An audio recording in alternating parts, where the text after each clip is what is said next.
Hi hello வணக்கம் and welcome to தமிழன் சமையல். இன்றைக்கி நம்ம தமிழன் சமையலில் பிரெட் புட்டிங் எப்படி பண்ணுறதுன்னு பார்க்கலாம். அதுக்கு முன்னாடி நம்ம சேனலில் சப்ஸ்கிரைப் பண்ணாதீங்க, சப்ஸ்கிரைப் பண்ணிக்கோங்க, மறக்காமல் பெல் ஐக்கானை கிளிக் பண்ணிக்கோங்க. வாங்க வீடியோக்குள்ளே போகலாம். புட்டிங் பண்ணுறதுக்கு 1 ஸ்பூன் உருக்குன வெண்ணெய் சேர்த்துக்கலாம். வெண்ணெய் அப்படி இல்லைன்னா நெய் சேர்த்துக்கலாம். கூடவே ஒரு 3 முட்டை சேர்த்துக்கிறேன்.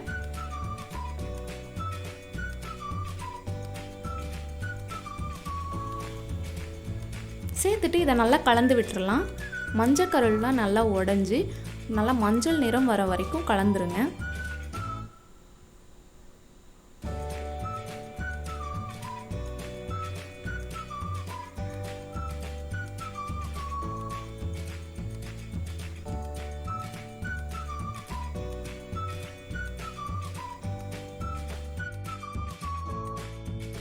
இப்போ இந்த மாதிரி கலந்ததும் நம்ம பவுடர் சுகர் சேர்த்துக்கலாம். அதாவது சர்க்கரையை நல்லா அரைச்சிட்டு சேர்த்துக்கோங்க.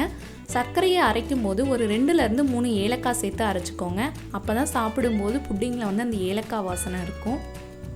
முட்டையோட வாசனை இல்லாமல் ஏலக்காய் ஸ்மெல் கொடுக்கும். நம்ம ஏலக்காய் சேர்க்கல அப்படின்னா புட்டிங் வந்து அந்த முட்டை வாசத்தோடு இருக்கும். இப்போ கட்டி எதுவும் இல்லாமல் சர்க்கரையை வந்து நல்லா கலந்து விட்டுருங்க. இந்த மாதிரி நல்லா கலந்ததும் ஒரு 500 ml பால் சேர்த்துக்கிறேன். இது காய்ச்சாத பால், நீங்கள் காய்ச்சின பால் சேர்க்குறனாலும் சேர்த்துக்கலாம்.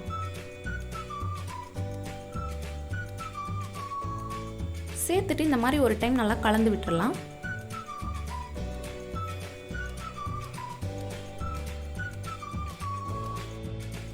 இப்போ இந்த மாதிரி கலந்ததும் ப்ரெட்டு சேர்க்கணும். ப்ரெட்டு சேர்க்கறதுக்கு முன்னாடி ப்ரெட்டோட ஓரங்கள்லாம் கட் பண்ணிவிட்டு மிக்சியில் லைட்டாக இந்த மாதிரி அரைச்சிக்கோங்க. ரொம்ப நைஸாக அரைக்காமல் இந்த மாதிரி அரைச்சிக்கணும். அரைச்சிட்டு இதையும் சேர்த்துக்கலாம். 500 ml பாலுக்கு 8 ப்ரெட் ஸ்லைஸ் எடுத்திங்கன்னா கரெக்டாக இருக்கும். வாசனைக்காக 1 ஸ்பூன் வெனிலா எசன்ஸ் சேர்த்துக்கிறேன். இப்போ இதை பாலோட ஒன்றா நல்லா கலந்து வச்சிடலாம். ரொம்ப தண்ணியாட்டமும் இருக்கக்கூடாது, ரொம்ப கெட்டியாகவும் இல்லாமல் மீடியமாக இருக்கிற மாதிரி கலந்துக்கோங்க. சப்போஸ் பால் அதிகமாக சேர்த்துட்டிங்க அப்படின்னா இன்னும் ஒரு 2லேருந்து 3 ப்ரெட்டு வந்து அதிகமாக கட் பண்ணி ஓரங்கள்லாம் கட் பண்ணிவிட்டு இந்த மாதிரி அரைச்சி சேர்த்துட்டிங்கன்னா உங்களுக்கு ரொம்ப தண்ணியாட்டம் இருக்காது. அவ்வளோதான், நம்ம ரெடி பண்ணிட்டோம். இதை ஓரமாக வச்சுட்டு நெக்ஸ்ட்டு கேரமல் ரெடி பண்ணிடலாம். கேரமல் ரெடி பண்ணும்போது அடுப்பை வந்து லோ ஃப்ளேமில் வச்சுருங்க. இப்போ நான் 1 கப் சர்க்கரை எடுத்துக்கிறேன்.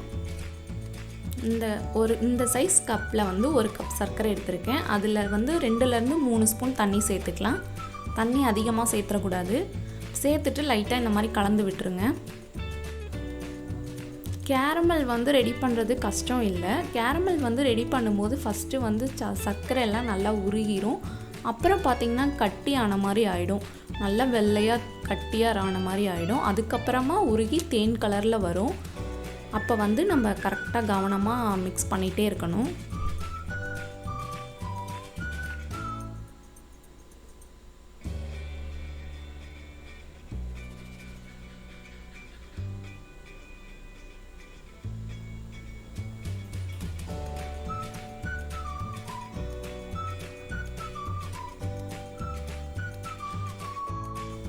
கேரமல் வந்து தேன் கலரில் வந்த உடனே நம்ம ஆஃப் பண்ணிடணும்.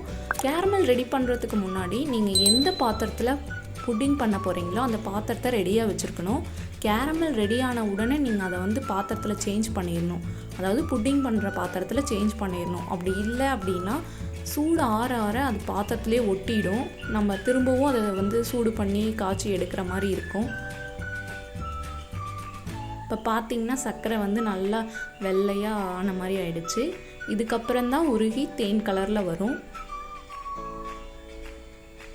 கொஞ்சம் ட்ரையாக ஆன மாதிரி ஆகும். அதுக்கப்புறம் தான் தேன் கலரில் வரும்.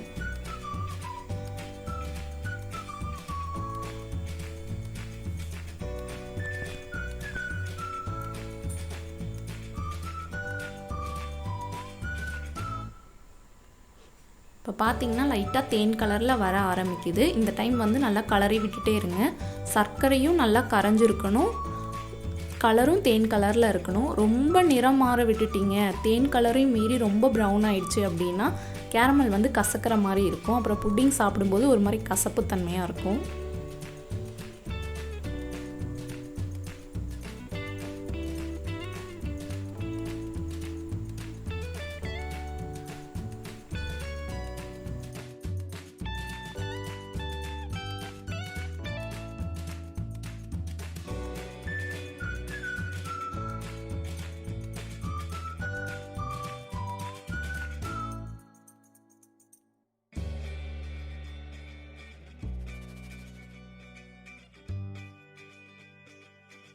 இப்போ பார்த்தீங்கன்னா நல்லா கட்டி எல்லாமே நல்லா கரைஞ்சிருச்சு, சர்க்கரையும் நல்லா கரைஞ்சிருச்சு. இப்போ வந்து நல்லா ஒரு டைம் வேகமாக மிக்ஸ் பண்ணிவிட்டு ஸ்டவ் ஆஃப் பண்ணிடணும்.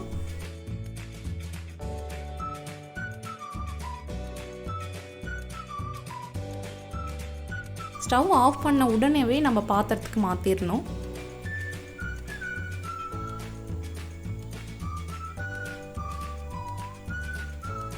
மாற்றின உடனே ஓரங்கள்லாம் நல்லா பரவலாக வர மாதிரி பண்ணிடலாம்.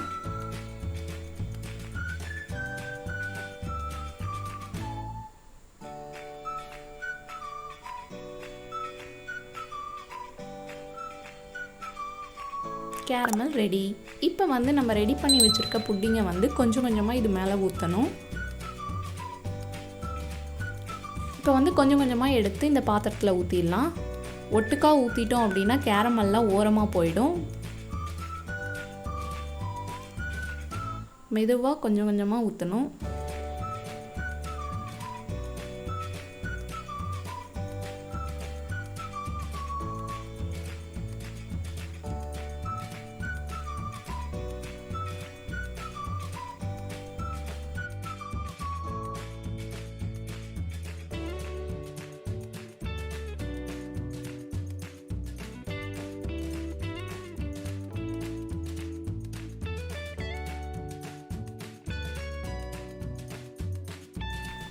இப்போ எல்லாமே ஊற்றிட்டோம்.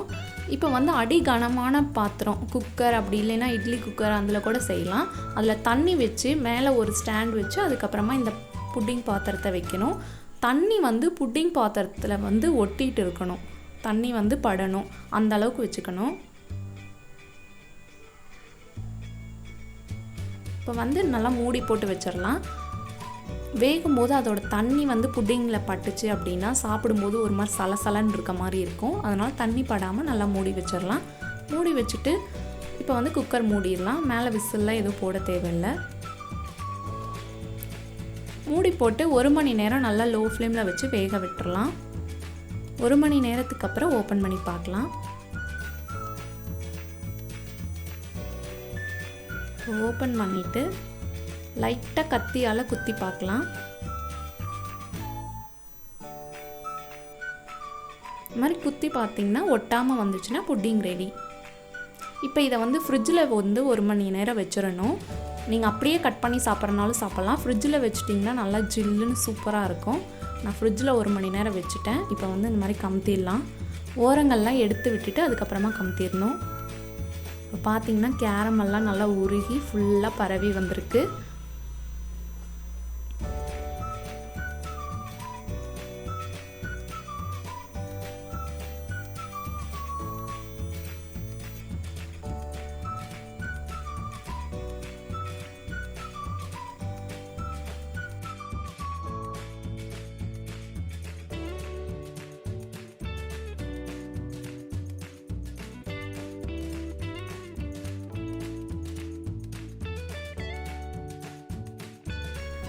இப்போ வந்து மேலே கொஞ்சமாக கேரமல் ஊற்றிக்கலாம். உங்களுக்கு தேவைப்பட்டால் ஊற்றிக்கலாம். நான் டேஸ்ட்டுக்காக தான் ஊற்றுறேன்.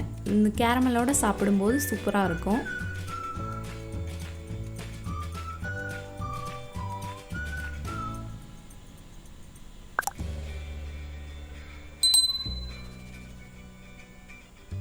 இப்போ இதை கட் பண்ணி பார்க்கலாம்.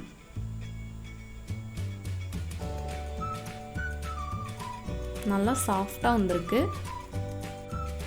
இப்போ பார்த்தீங்கன்னா நல்லா கேரமலோட ஊறிடுச்சு. மேலேயும் ஊறிருக்கு, கீழேயும் அதோட கேரமல் இறங்கி நல்லா ஊறிருக்கு. ஃப்ரிட்ஜில் வச்சனால சூப்பராக இருக்கும். ஜில்லுன்னு ப்ரெட் புட்டிங் சூப்பராக ரெடி பண்ணிட்டோம். நீங்களும் ட்ரை பண்ணிவிட்டு எப்படி இருந்ததுன்னு கமெண்ட்டில் சொல்லுங்கள். உங்களுக்கு இந்த வீடியோ பிடிச்சதுன்னா லைக் பண்ணுங்கள், ஷேர் பண்ணுங்கள். Thank you friends.